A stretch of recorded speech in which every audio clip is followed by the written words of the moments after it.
I started dancing when I was barely able to walk.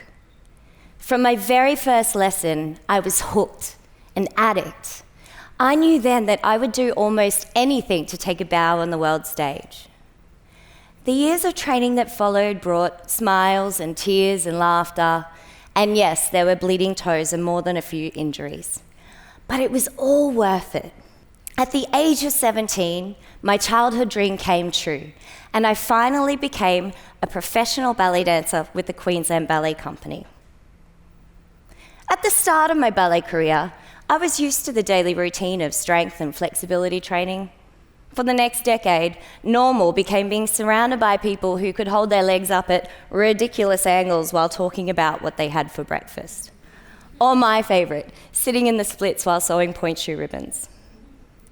But what caught me off guard was the attention placed on understanding the emotion behind the movement.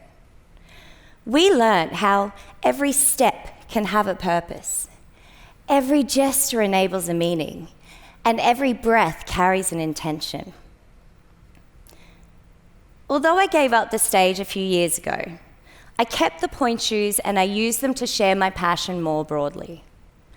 I started teaching community classes that give adults the opportunity to learn ballet recreationally. What I love about teaching adults is the maturity and the range of life experiences that they bring into the classroom. My wonderful students come from all different backgrounds, abilities, and stages of life. From this diversity, what I began to notice was how people's life experiences impacted how they were able or unable to connect with their bodies. This could be anything from time pressure to excessive stress to lack of resources to something deeper, such as past mental or physical trauma. Have you ever woken up in the morning, rolled out of bed, and needed to take a few steps to gain your balance? For some people, this is how they feel in their daily lives. I realized that I'd taken for granted an awareness of my body that was wholly unique from what others experienced. What I was seeing was a significant difference in our embodied awareness. Before I delve into what embodied awareness is, let's all try an exercise. I'd like you to take your left hand, grab the arm of your chair, squeeze it, and now hold it tight. Now take your right arm, hold it up high, and count your fingers with me. 1, 2, 3, 4, 5, and now make sure that your fingers remain straight. Next, draw a small circle with your right toe. Last, expand your chest. Except, don't just expand your chest. Expand it proudly like you just won the Nobel Prize. Is your grip still tight on the chair? Are your fingers still held straight? You haven't dropped your elbow, have you? And are you still lifting your chest like you won the Nobel Prize? Okay, you can relax now. Let's talk about the physical aspect of embodied awareness first. You all just experienced firsthand how difficult it can be to maintain coordination and awareness of multiple parts of the body at once. Dancers become masters at this, and it is paved from the very first lesson. Before dancers can leap or pirouette, they need to learn how to balance, how to breathe, and how to hold their posture. To hold first position, we feel ourselves lift up under the arches of our feet while wrapping our hamstrings under our hips. We lengthen through the front of the waist, and we broaden our shoulders by lifting our chest, all while feeling like we're elongating along a piece of string. And that is all before learning a single movement or step. Ultimately, this leads to a deep and intricate understanding of the physical state. Now, about that Nobel Prize you all just proudly accepted. Did you believe it for a second? Were you proud? That feeling makes it so much more than just a physical expansion of the chest. It became a genuine expression of self. It became embodied. Just like the Nobel Prize, The ballet world is filled with these kinds of narratives, stories of love and loss and rebellion and redemption. Dancers learn to communicate complex emotions with just the subtle flick of a wrist or the swish of a leg.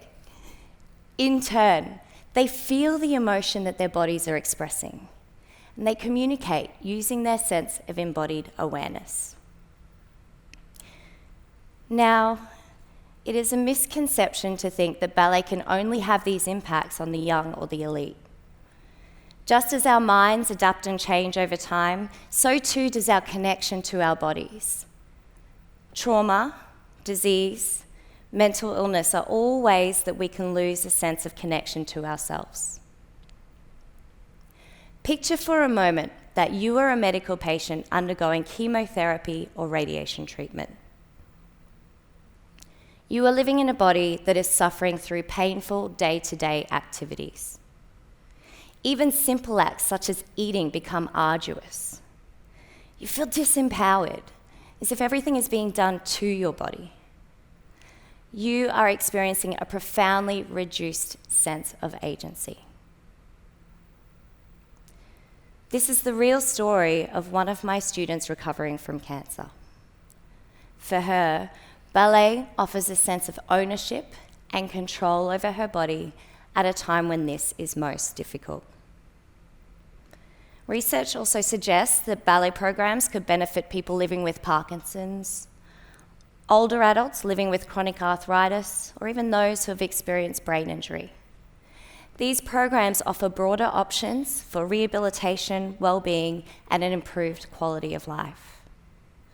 And the classes offer so much more than just physical exercise. The dancers experience joy through their expression. They connect to a sense of self, spirit, and community that goes well beyond what clinical treatment can offer. So like most people, my road has been met with many twists and turns on the journey to where I am now. Questions I'm frequently asked are why the arts or why ballet? And as I've grown from ballet student to professional dancer to teacher and now to researcher, so too has my answer. My 4-year-old self would have said it's all about tutus and tiaras. Well, she's not wrong. Stepping back has allowed me to see ballet in a whole new light. My students have taught me the value of ballet as a form of expression and healing. And the best news is, it's not just for the aspiring professional dancer. It's for anybody seeking a sense of connection and a deeper understanding of themselves. It's time to remove stigmas related to gender, elitism, physical ability that surround ballet. Far more than just a performance art. Ballet is a powerful conduit towards the development of embodied awareness, which, as we all know, is the path towards positive health, well-being, learning, and connection. So what did we all learn today? If you want to feel like you won the Nobel Prize without all the additional effort, I'll see you in class next Tuesday.